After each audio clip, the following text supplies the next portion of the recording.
여러분, 매일같이 눈앞에서 기적이 펼쳐지는 삶 한번 상상해 보셨나요?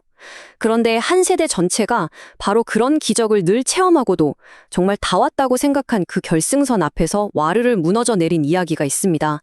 오늘 우리가 함께 나눌 이야기는 바로 민수기에 기록된 한 비극적인 선택에 관한 이야기인데요. 두려움과 믿음, 그 갈림길에서 내린 이 선택이 어떻게 40년이라는 어마어마한 결과를 낳았는지 지금부터 한번 깊이 들어가 보겠습니다. 혹시 여러분의 삶을 딱 가로막고 서 있는 도저히 넘을 수 없을 것 같은 거대한 장벽, 그러니까 거인이 있으신가요? 이스라엘 백성도요, 정말 상상도 못할 거인 앞에 딱 서게 됐습니다. 오늘 이야기는 바로 그 지점에서 시작됩니다. 정말 길고 긴 여정 끝에 이스라엘 백성은 마침내 가데스 바네아라는 곳에 도착합니다. 이곳은요, 하나님께서 그들의 조상 아브라함, 이삭, 야곱에게 약속하셨던 바로 그 땅, 가나안의 문턱이었어요.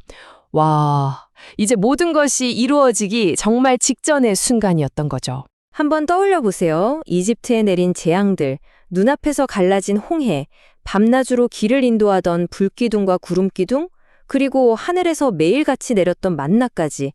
이게 그냥 와, 신기하다, 이런 기적이 아니었어요. 이건 나는 너희를 절대로 버리지 않아 라는 하나님의 반복된 약속이자 사랑의 증거였죠. 이스라엘은 정말 그 어떤 세대보다 하나님의 신실하심을 온몸으로 겪었습니다. 바로 그렇기 때문에 그들이 다음에 한 선택이 우리를 더 충격에 빠뜨리는 겁니다. 하나님의 명령은 아주 간단하고 명확했습니다. 올라가서 내가 너희에게 준 땅을 차지해라. 이게 그냥 공격 이런 군사 명령이 아니었던 거예요. 자, 너희들 내가 누군지 똑똑히 봤지? 이제 그 믿음을 가지고 한 걸음 내디뎌봐. 바로 이런 신뢰의 테스트였던 거죠. 그런데 백성들의 반응은 어땠을까요? 하나님의 약속을 믿고 바로 전진하는 대신 일단 사람을 먼저 보내서 확인부터 해봅시다 라고 제안합니다. 어떻게 보면 되게 합리적인 제안처럼 들리잖아요. 하지만 바로 여기서 하나님의 약속보다 우리가 직접 확인하는 것이 더 중요해지는 그 작은 의심의 씨앗이 심어진 겁니다.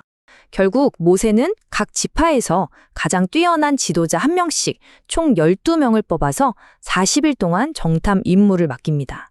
그리고 이들 중에는 우리가 반드시 기억해야 할 두 사람, 바로 여호수아와 갈렙이 포함되어 있었습니다.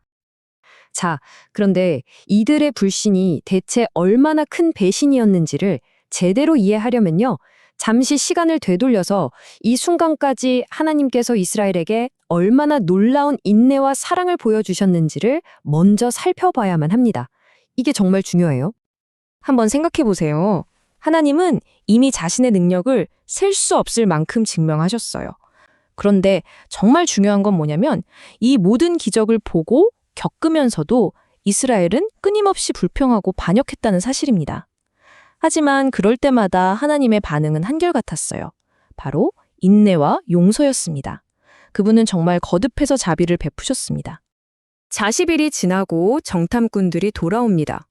와, 그들은요, 장정 두 사람이 막대기에 꿰어서 메고 와야 할 만큼 어마어마하게 큰 포도송이를 가져와요. 약속의 땅이 정말 비옥하다는 걸 증명한 거죠.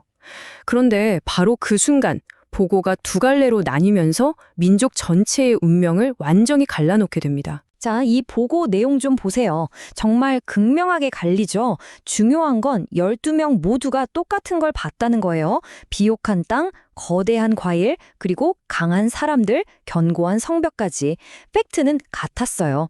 그런데 10명은 그 사람과 성벽이라는 문제에 갇혀버렸고 여호슈아와 갈렙 단 두 사람만 그 문제보다 더 크신 하나님을 본 겁니다.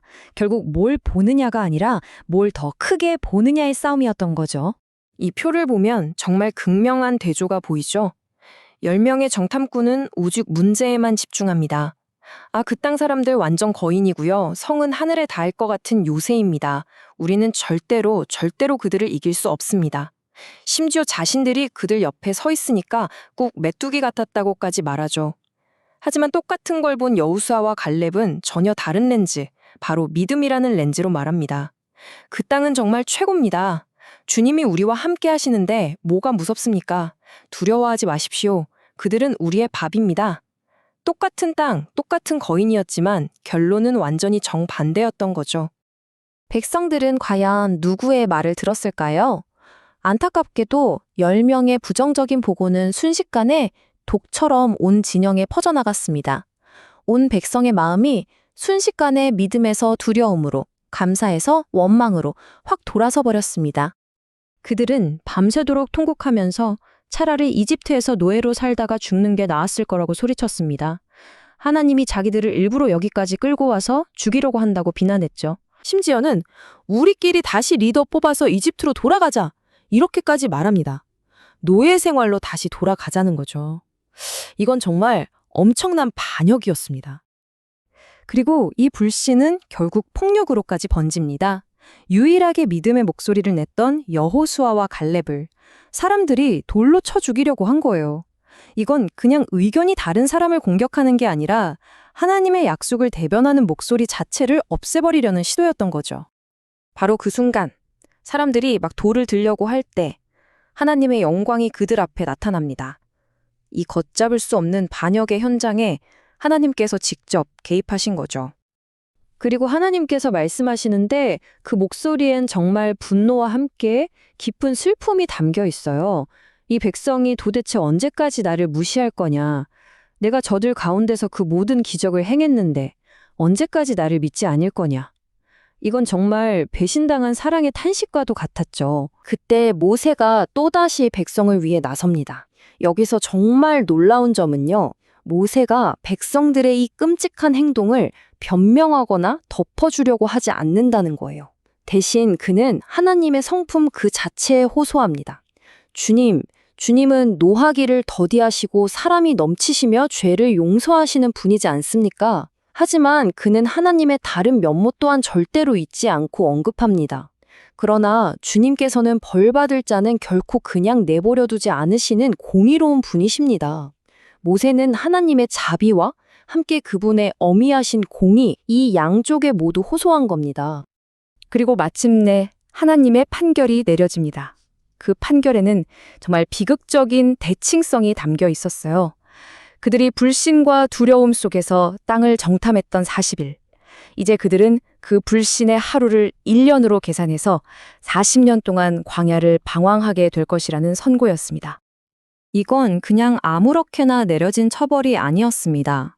하나님의 길 대신 자기들의 길을 선택한 것에 대한 너무나도 직접적인 결과였죠.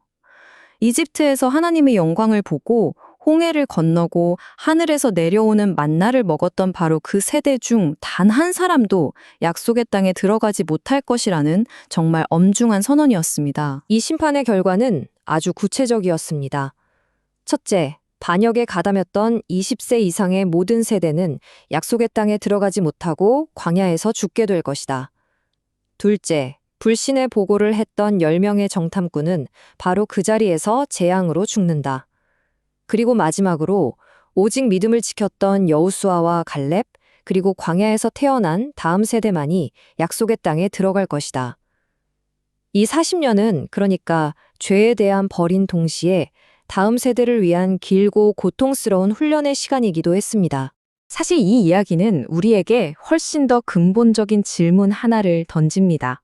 어떻게 하나님은 죄를 반드시 심판하셔야만 하는 완벽하게 공의로운 분이면서 동시에 우리를 끝없이 용서하시는 완벽하게 사랑이 많고 자비로운 분이실 수 있을까요?